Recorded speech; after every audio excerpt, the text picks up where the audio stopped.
సరే, ఈ దేవస్థానం వచ్చేసి విజయనగర కాలం నాటి దేవస్థానం. అంటే కృష్ణదేవరాయలు తమ్ముడు ఉంటాడు, అచ్యుత దేవాలయనే రాజు. ఆయన దగ్గర విరుపన్న అని ఒక ట్రెజరర్ ఉంటాడు. ఆయన గుడిని 1538లో 7 ప్రాకారాలతో గుడి కట్టిస్తారు. ఫస్ట్ ప్రాకారము గర్భగుడి, ఇది రెండో ప్రాకారము నాట్య మండపం, మూడో ప్రాకారము మీరు వచ్చిన ఎంట్రన్స్, ఇంకా 4 ప్రాకారాలు ఊరిలో ప్రజలు. ఆ మండపాలన్నీ వాళ్ళు స్వాధీనం చేసుకుని ఇండ్లు కట్టుకున్నారు. ఈ గుడి కట్టే ముందు ఇది ఒక పెద్ద కొండ. ఈ కొండ మీద పూర్వకాలంలో 5 టెంపుల్స్ ఉంటాయి. ఫస్ట్ గవి వీరభద్రస్వామి, 2 రామలింగం, 3 హనుమలింగం, 4 శివుడు, 5 విష్ణు. ఈ 5 కొండ మీద ఓపెన్ ప్లేస్లోనే ఉంటుంది. ఆ విరుపన్ అనే ట్రెజరర్ ఏం చేశాడు, కొండ మీద చిన్న చిన్న గుడులు ఉన్నాయి, పెద్ద గుడి కడితే బాగుంటుందని రాజు దగ్గర పర్మిషన్ తీసుకొని ఈ కొండనంతా కట్ చేసి ఇంత పెద్ద గుడి గోపురం కట్టించాడు. ప్రజెంట్ మనము డ్యాన్సింగ్ హాల్లో ఉన్నాం. ఈ హాల్లో ఈ స్తంభం మీద రంభ ఆమె నాట్యం చేస్తూ ఉంది. సెకండ్ దత్తాత్రేయుడు తాళం వేస్తున్నాడు. ఇక్కడ శివుడు పార్వతి నాట్యాన్ని చూస్తున్నారు. ఈయన సూర్యుడు చేతల మేళం పట్టుకున్నాడు. ఈయన తుమ్ముర వీణ వాయిద్యం కొడుతున్నాడు. రీటేశ్వరుడు డోలు, నంది మృదంగం కొడుతున్నాడు, బ్రహ్మ మృదంగం కొడుతున్నాడు, నటరాజు నాట్యం చేస్తున్నాడు. ఈయన చంద్రుడు, ఆయన మహర్షి. వీళ్ళందరూ రంభ నాట్యం చేస్తుంటే మ్యూజిక్ ఇస్తున్నారు. పైన ఒక ఫ్లవర్ మాదిరిగా చెప్పారు, దాన్ని శతపత్ర కమలము. శత అంటే 100, పత్రం అంటే ఆకులు, కమలం అంటే పుష్పం, మధ్యలో ఉండేది మొగ్గ. 12 రాళ్ళనే 100 రేకుల పుష్పంగా డిజైన్ చెక్కారు. 100 పెటల్ లోటస్ అని పేరు. ఇక్కడ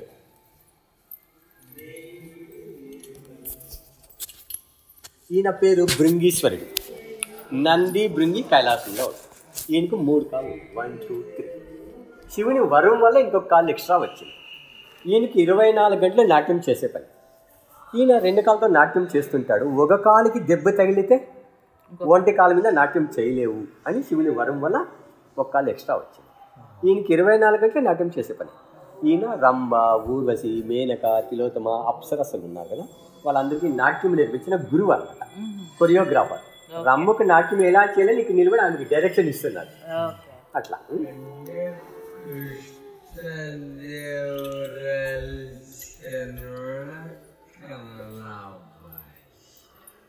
ఇక్కడ వచ్చేసి ఒకరోజు శివుని మామ దక్ష ప్రజాపతి యాగం చేస్తుంటాడు.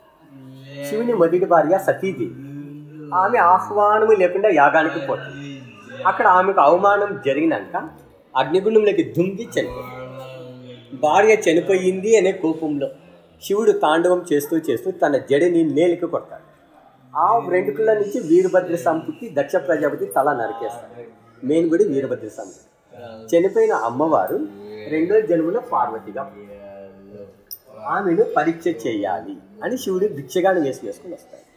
అమ్మవారి ఇంటి ముందు నిలబడి భవతి భిక్షాంది అమ్మవారు అన్నం వేసి లోపలికి వెళ్ళి ఉత్తన్నం దానం చేరదు, అన్నం మీద పైనేమని వెళ్ళి అమ్మవారు గరిటెలో పాలు నెయ్యి తెచ్చి నిదానంగా వేస్తూ శివుడు ఏం చేస్తున్నాడు, ఈ అన్నం అంతా నేల మీదికి పడిపోవాలి అని తన మాయతో పార్వతీదేవి కట్టుకున్న చీరను జారిపడేలా చేస్తాడు. పార్వతీదేవి చీర పడిపోయిన మరిచిపోయి భక్తి శ్రద్ధలతో వేస్తూ అప్పుడు శివుడు ప్రత్యక్షమై ఆమెకు ఆశీర్వాదం చేస్తాడు. నిన్ను పరీక్ష చేయాలని వచ్చినాను, నీవు అన్నపూర్ణేశ్వరి అని ఆశీర్వాదము చేస్తాడు. ఇది కాశీలో జరిగిన కథ అన్నమాట. శివునికి చూడండి, తలలో గంగాదేవుడు కిరీటంలో, ఇక్కడ 3వ కన్ను, రుద్రాక్షమాల, యజ్ఞోపవీతం, చేతికి నాగాబంధం, ఈ చేతిలో డమరకం, బ్యాక్ సైడ్ త్రిశూలం, ఇక్కడి నుంచి ఈ లాస్ట్ వరకు ఉంది త్రిశూలం, ఇట్లా భుజం మీద వచ్చి, ఈ చేతిలో బ్రహ్మకపాలం, ఇక్కడ వచ్చేసి కాలభైరుడు కుక్క. ఇప్పుడు ప్రజలు వేస్తారు కదా ఐ హీల్స్, అవిని చూపిస్తుంది. అప్పట్లోనే ఉంది అనమాట. శివుడు ఒక లింగాకారంలో ఉంటాడు. ఇక్కడ తన నిజ రూపాన్ని చూపిస్తుంది.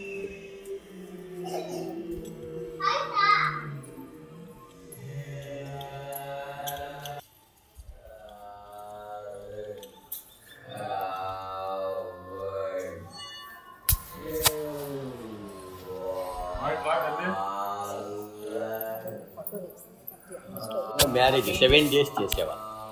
ఈ గ్రీన్ శారీ ఆమె పార్వతీదేవి కూర్చొని వీళ్ళందరూ ఆమెకు మేకప్ చేసాను. దాంట్లో డిఫరెన్స్ ఒక ఆవిడ కట్టిన చీర డిజైన్ మరొక ఆవిడ, ఒక ఆవిడకున్నట్ల జడి కానీ కొప్పు స్టైల్స్ మరొక ఆవిడ, different sari design, different hair style designs చూపిస్తారు. అంటే ఆ కాలంలోనే అలంకారం చేసే పద్ధతి. అదే పద్ధతి మన తెలుగు బ్యూటీ పార్లర్ అని తెలుగు. ఈ బొమ్మలు వేసి 485 సంవత్సరాలు.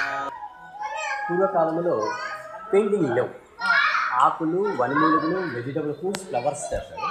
మనకి అన్ని రోల్ పెట్టారు, ఎప్పుడు చూసినా కూడా ఈ రోల్లో వేసి అన్నీ దంచుతారు. ఆ రసం వస్తుంది, ఆ రసంతో వేసిన పెయింట్. ఇది న్యాచురల్ కలర్ పెయింట్. ఇప్పుడు మన సెంట్రల్ ఆర్గనైజేషన్ సరిగా అయిపోయింది అది కెమికల్స్ తెచ్చి సంవత్సరానికి ఒకసారి దాన్ని శుభ్రం చేస్తారు. కెమికల్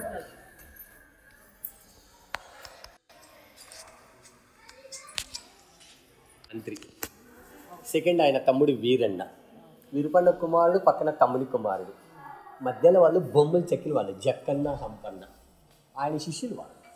ఈ టెంపుల్ ఎవరెవరు కట్టారు వాళ్ళొక గ్రూప్ ఫోటో చూపిస్తారు, మెయిన్ పర్సన్స్ అట్లా. ఇంకా ఇది హ్యాంగింగ్ పిల్ల. ఈ స్తంభం వచ్చేసి 1538లో 3 ఇంచెస్ ఇంకా పైకి గాల్లో ఉంటుంది. అప్పుడు మనం ఒక బట్ట వేసి పూర్తిగా తీవచ్చు. 1902లో బ్రిటిష్ ఇంజనీర్ వచ్చాడు. ఈ హాల్ అన్ని స్తంభాలు చూశారు, అన్ని నేల మీదే ఉన్నాయి, ఇదొక్కటి గాల్లో. అంటే ఇది ఎలా నిలిపెట్టారు అనేది ఆయనకు అర్థం కాలేదు. ఆయనకు అనుమానం ఏమో గుడేమో కొండ మీద ఉంది, ఇదేమో గాల్లో. ఇప్పుడు మనం ఈ స్తంభాన్ని నేల మీద కూర్చోబెట్టాలి, ఒకసారి ట్రై చేద్దాం అని ఒక రాడ్ తెచ్చి ఈ మునిని కొద్దిగా ముందుకు పుష్ చేశారు. ఆయన ఇక్కడ పుష్ చేసిన వెంటనే ఈ స్తంభం చూడండి, ఈ పైభాగం ఇట్లా పక్కన టిల్ట్ అయింది. ఇది ఫస్ట్ స్ట్రైట్ ఉంటుంది.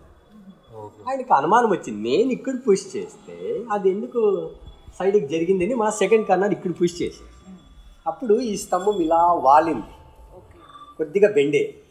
అప్పుడు ఈ లాస్ట్ ఇవి రెండు ఏమైనాయి, ఈ పై భాగాలు రెండు జాయింట్ అయ్యాయి. మనకు స్తంభానికి మధ్య గ్యాప్ ఉండాలి కదా, ఇవి రెండు జాయింట్ అయినాయి. సెకండ్ లైన్ ఆ రెండు దగ్గరకు వచ్చింది. అప్పుడు ఈ టోటల్ హాల్ ఏమైంది, అంతా షేక్ అయింది. అప్పుడు ఇక్కడ ఏమైంది, 1, 2, 3 కార్నర్స్ పైకి లేచింది, 4th కార్నర్ కింద కూర్చొని, అది ఇప్పుడు కొద్దిగానే ఆనుకోండి. అప్పుడు ఆ ఇంజనీర్ ఈ హాల్లో మొత్తం 70 స్తంభాలు ఉన్నాయి, 69 స్తంభాల భారము దీని గాల్లో. ఇది ఎలా నిలబెట్టారు ఏమి ఎవరికి తెలియదు. ఇప్పుడు ఈ హాల్ అంతా ఇప్పుడు దీని మీద బ్యాలెన్స్.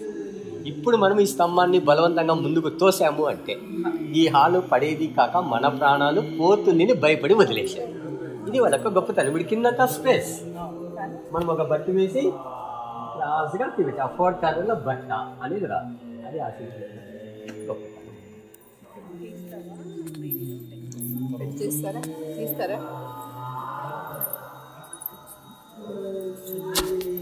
Black ice. ఆ బొమ్మ కృష్ణుని బొమ్మ. కృష్ణుడు మర్రాకు మీద పడుకున్నాడు, ఆకు చూడండి తల మీద కనబడుతుంది, నోటిలో వేలు పెట్టుకున్నాడు, వటపత్ర సాయి కృష్ణ అంట. ఆయన ఇప్పుడు మన వైపే చూస్తున్నాడు కదా, ఇప్పుడు ఇటువైపు ఇక్కడ ఇక్కడేసి ఇక్కడ ఫేస్ టర్న్ అవుతుంది, మనం అటు వెళ్తే అటు ఫేస్ టర్న్ అవుతుంది. అంటే 500 years బ్యాక్ 3D అనేది ఉంది. అట్లా మీరు ఎటు వెళ్ళి ఈ గుడి కట్టే ముందు ఇది ఒక పెద్ద కొండ, తాబేలు ఆకారంలో ఉంటుంది. వాళ్ళు కూర్మగిరి అని పిలిచేవాళ్ళు, తాబేలు కొండ, అది సంస్కృతం పదం. తాబేలు ఎలా ఉంటుంది, ఇలా స్లోప్ ఉంటుంది కదా, ఇది చూడండి అంతా డౌన్ స్లోప్గానే ఉంది. అంటే బండ్ అనేది కూడా ఎక్కడ లెవెల్ లేదు, అంటే గుడికి ఎక్కడ బేస్ అనేది లేదు, నో ఫౌండేషన్. ఇది ఫౌండేషన్, ఆ కొండనే కొలిచాడు. పూర్వకాలంలో సిమెంట్ లేదు, ఈ రాయి పెట్టాడు, దాని మీద ఇవి రెండు పెట్టాడు. ఇక్కడ ఏం చేశాడు, ఎల్ షేప్లో కట్ చేసి కూర్చోబెట్టాడు. ఇది గ్రిప్ అన్నమాట, ఇంట్లో లాక్ సిస్టమ్ ఎక్కడ అది లాకింగ్ తర్వాత.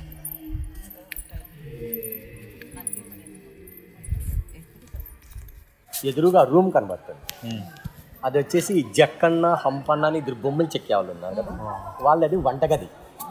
ఎప్పుడు 1538లో ఒకరోజు వాళ్ళిద్దరూ పనికి వెళ్తారు. మధ్యాహ్నం భోజనానికి వచ్చి వాళ్ళ అమ్మకి అడుగుతారు, వంట అయ్యిందా? ఆమె ఈరోజు పండుగ, కొంచెం లేట్ అవుతుంది, మీరు బయట కూర్చోండి అని చెప్తుంది. అప్పుడు వీళ్ళు ఏం చేస్తారు, అమ్మ వంట తయారు చేస్తూ మనము ఊరికే కూర్చుని టైం ఎందుకు వేస్ట్ చేయాలి అని ఎదురుగా ఈ కొండలో ఈ నాగేంద్రుని చెక్కతారు. తల్లి వంట తయారు చేసే లోపల దీన్ని చెక్కినారు. ఒక 2 hours అనుకోండి. తల్లి వంట అయినాక భోజనానికి పిలుస్తాము అని ఆమె బయటకు వచ్చి చూస్తుంది. అప్పుడు ఆమెకు ఆశ్చర్యం అవుతుంది, వంట చేసే ముందు కొండ, నేను వంట తయారు చేసే లోపల ఎంత అద్భుతంగా చెక్కినారని ఆ తల్లి ఆనందముతో ఆశ్చర్యంతో అలాగే చూస్తూ ఉంటుంది. అప్పుడేమవుతుంది, ఆ తల్లి దిష్టి తగిలి అదంతా చీలిపోతుంది. ఇప్పుడు ఆ తోకకు చూడండి, మన గవర్నమెంట్ అలంతానే సిమెంట్ పూసారు, నల్లగా కనబడుతుంది. ఈ పక్క ఆ పక్క దిష్టి తగిలి చీలిపోతుంది. అప్పుడు ఆయన బాధపడతారు, నేను ఇంత అద్భుతంగా చెక్కాను, తల్లి దిష్టికి భిన్నమే, దీనికి పూజలు ఎవరు చెయ్యరు అని బాధపడతారు. ఆ తల్లి నువ్వు బాధపడదు, మధ్యలో ఒక శివలింగాన్ని తెచ్చి ప్రతిష్ఠ చెయ్యి, శివుడు ఉంటాడు, ప్రజలు వచ్చి పూజ చేస్తారు. ఉత్త నాగల్నే చెక్కింటాడు. సరే, ఇక్కడ శివుడు ఉన్నాడు, శివునికి ఎదురుగా నంది వాహనం ఉండాలి కదా, కాబట్టి ఊరి చివరిన రోడ్డు మీద ఒక కొండను అక్కడ నందిగా చెక్కాడు. మీరు ఒక 5 నిమిషాలలో ఆ విగ్రహాన్ని చూడొచ్చు, కరెక్ట్గా ఆపోజిట్లో ఉంటుంది. Open garden. ఇంత పెద్ద నాగలింగము, అంత పెద్ద నంది మన ఇండియాలో ఎక్కడా లేదు. అది కూడాను మన ఇండియాలో లేపాక్షి నందిని పెద్దది ఫస్ట్, రెండోది తంజావూరు తమిళనాడులో ఉంటుంది, 3 మైసూర్లో ఉంటుంది, 4వది బెంగళూరులో ఉంటుంది. బిగ్గెస్ట్ అండ్ బుల్ ఫెస్ట్ లేపాక్షిలో. కింద కొంతమంది సప్తమాతృలను కొంతమంది అంటారు, బ్రాహ్మణి, వైష్ణవి, ఇంద్రాణి, చాముండి, కౌమారి, మహేశ్వరి, వారాహి. పార్వతీదేవిని 7 అవతారాలు అని. ఇక్కడ పైన తిరుపతి దగ్గర శ్రీకాళహస్తి ఒక గుడి ఉంది. లేపాక్షి గుడి కంటే ముందే ఆ గుడి ఉంది అని వాళ్ళు ప్రూఫ్ చూపిస్తారు. శ్రీ అంటే సాలెపురుగు, కాళ అంటే పాము, అస్థి అంటే ఏనుగు. ఫస్ట్ లింగం మీద స్పైడర్ పూజ చేస్తూ ఉంది, రెండో లింగానికి భర్త కన్నప్ప, మూడో లింగానికి ఏనుగు తొండానికి పాము చుట్టుకొని. శివుడు అక్కడ మోక్షం ఇచ్చిన స్థలం. అంటే లేపాక్షి గుడి కంటే చాలా పాత గుడి శ్రీకాళహస్తి. పూజ చేస్తారు. ఆ శివుడిని ఫస్ట్ కొండలోనే గణపతి విగ్రహం చెక్కి స్వామికి పూజ అయిన తర్వాత పని ప్రారంభం చేశారు. ఎలాంటి విఘ్నాలు కలగకుండా చూడని మొక్కేవారు. అంటే ఈ గుడి కట్టినది ఇక్కడి నుంచి బిగిన్ చేశారు. ఇది స్టార్టింగ్ పాయింట్. దీన్ని ఇన్కంప్లీట్ మ్యారేజ్ హాల్ అంటారు. అసంపూర్తి కళ్యాణ మండపం. శివపార్వతి పెళ్లి కైలాసంలో జరిగింది. ఆ పెళ్లికి విఐపీస్ ఎవరెవరు వచ్చారని చూపిస్తున్నారు. ఇక్కడ దర్పణ సుందరి అంటారు. ఆడవాళ్ళు బొట్టు ఎలా పెట్టుకోవాలి అని చెప్తారు. ఫస్ట్ పద్మాసం వేసుకోవాలి, ఎడమ చేతిలో అద్దం పెట్టుకోవాలి, కుడి చెయ్యి తల మీద నుంచి రావాలి, అది బొట్టు పెట్టుకుని విధానం. అట్లా పెళ్లి కూతురుగా పార్వతీదేవి, పెళ్లి కొడుకుగా శివుడు, పూజారి వశిష్ఠ మహాముని పెళ్లి చేపిస్తుంది. ఇక్కడ బాషింగాలు చూపిస్తారు. శివుడి తెచ్చి ప్లెయిన్ డిజైన్, పార్వతీదేవికి ఫ్లవర్ డిజైన్. అంటే పూర్వకాలం నుంచే బాషింగాలు కట్టే పద్ధతి. ఇక్కడ అమ్మవారిని 4 వేలు పట్టుకుంది. అంటే 4 వేదాలు, 4 యుగాలు, 4 దిక్కులు సాక్షిగా, అది ఉన్నంత కాలము నీవు భారీగా ఉండు అని ప్రమాణం చేశాడు. దీన్ని పాణిగ్రహణం. ఈ మూలని ఈశాన్య మూల అంటారు. ఈశ్వరుడు ఉన్నాడు, కాలు కింద నంది వాహనం. అదే ఈశ్వరుడు పెళ్లి కొడుకుగా రెడీ అయి వచ్చినాడు. ఈమె పార్వతీదేవి వాళ్ళ అమ్మ మైనాదేవి. పార్వతీదేవి వాళ్ళ నాన్న పర్వతరాజు. అల్లుని కాళ్ళు కడగాలి కదా, చెంబులో నీళ్ళు తెచ్చాడు.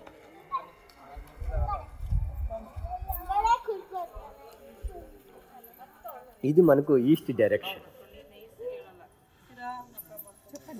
ఈస్ట్కి వచ్చేసి ఇంద్రుడి పెద్ద. ఇంద్రుని వాహనం వచ్చేసి ఐరావతం. ఆగ్నేయంలో అగ్నిదేవునికి గొర్రె వాహనం. దక్షిణానికి యముడు అధిపతి దున్నుపోతు వాహనం. పూజారి వశిష్ఠ మహాముని. దీన్ని పడమర అంటారు. పడమరకు వానదేవునికి మొసలి వాహనం. దేవతల గురువు బృహస్పతి. దత్తాత్రేయుడు విష్ణువు. ఆ మూలను వాయుమూల అంటారు. వాయుదేవునికి జింక వాహనం. నార్త్లో కుబేరుడు ఉన్నాడు, గుర్రం వాహనం. పక్కన గడ్మైన విశ్వామిత్రుడు. వీళ్ళందరూ శివపార్వతి పెళ్ళికి వచ్చారు.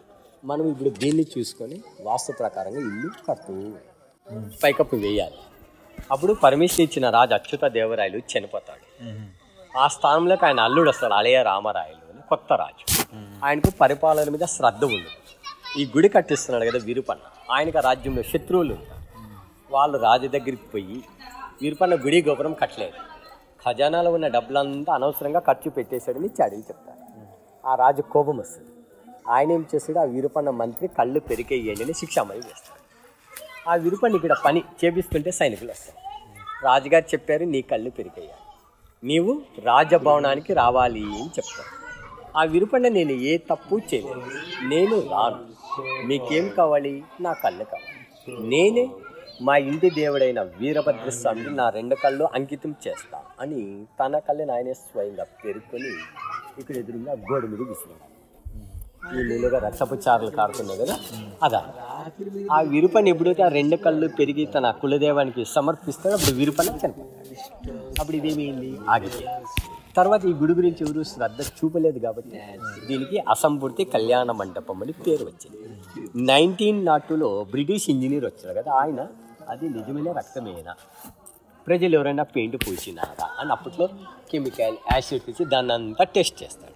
ఆ మరకను పోలేదు. అప్పుడు ఆ ఇంజనీర్ ఇది నిజమైన రక్తమే అప్పట్లో ప్రూఫ్ చేస్తాడు. ఇప్పుడు ఎంత వర్షం వచ్చినా ఎంత ఎండ పడినా ఆ మరకలు అలాగే ఉంది, ఇది అసంపూర్తిగా ఇలాగే ఉండిపోయింది. ఇంకా దీన్ని లతా మండపము అని. లత అంటే తీరు, ఇవంతా పట్టు చీరల మీద వచ్చే డిజైన్స్, లేపాక్షి శారీస్ డిజైన్స్ అని పేరు వచ్చింది. ఈచ్ పిల్లర్ 4 డిజైన్స్ ఉంటాయి, డిఫరెంట్ డిజైన్స్. అట్లా 36 పిల్లర్స్ ఉంటాయి. 36 × 4 144 డిజైన్స్ ఉంటాయి. ప్రజలు ఇవన్నీ ఫోటోలు తీసుకెళ్ళి ఇప్పుడు చీరల మీద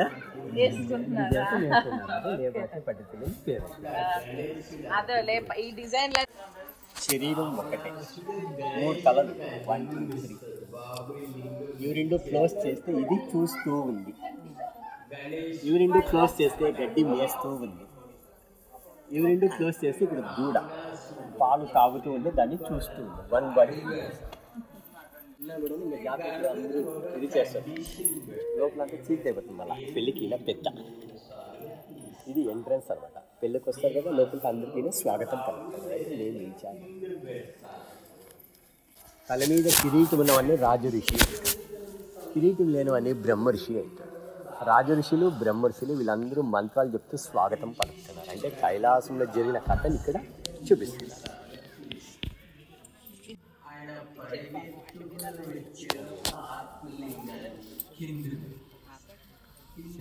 కుడి పాదం, ఆ పాదం బ్రిటన్ వెళ్ళి నీళ్ళు ఎప్పుడు ఊరుతుంది. 365 దినాలు ఆ నీళ్ళు ఎక్కడి నుంచి వస్తుంది ఏమి అనే విషయం అది ఎవరికి తెలియదు. అది విశేషం. ఎంత ఎండాకాలమైనా కానీ ఆ బ్రిటన్ వల్ల నీళ్ళు అనేది ఊరుతుంటాయి. గుడికి వచ్చిన యాత్రికులు ఆ నీళ్ళు నిజంగా వస్తుందో లేదో టెస్ట్ చేయాలి. వాళ్ళు ఏం చేస్తారు, ఒక బట్ట తీసుకొని ఆ నీళ్ళంతా తుడిచేస్తారు. మళ్ళీ ఆ నీళ్ళు నిదానంగా ఊరుతుంటాయి. ఇప్పుడు బ్రిటన్ వేలు నిండింది, అట్లా 2వ వేలకు పొరలుతుంది, 2 నుంచి 3 అట్లా కొద్దిగానే పెరుగుతూ వస్తుంది అన్నమాట. అది విశేషం. దీని కథ మీకు తర్వాత చెప్తాయి. ఈ పాదము ఎందుకు గాను వచ్చింది.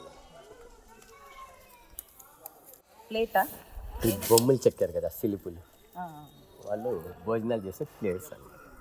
మధ్యలో అన్నం వేసుకొని చుట్టూ కూరలు వండుకొని తినేవాళ్ళు. వాళ్ళు ఆ కాలంలో అంత ఎత్తు బలంగా ఉంటారు కాబట్టి వాళ్ళ కాలానికి తగ్గట్టుగా ఆ ప్లేట్లు ఉన్నాయి.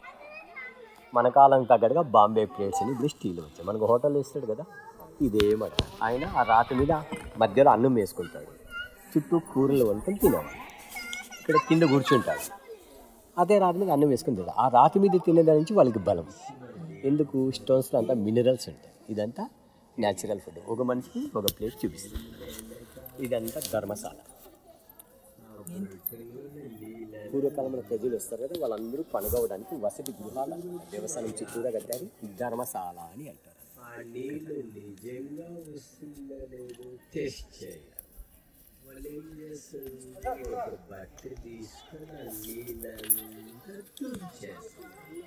తాండవేశ్వర లింగం, దీన్ని చౌలరాజులు ప్రతిష్ఠ చేశాడు 800 సంవత్సరాలు.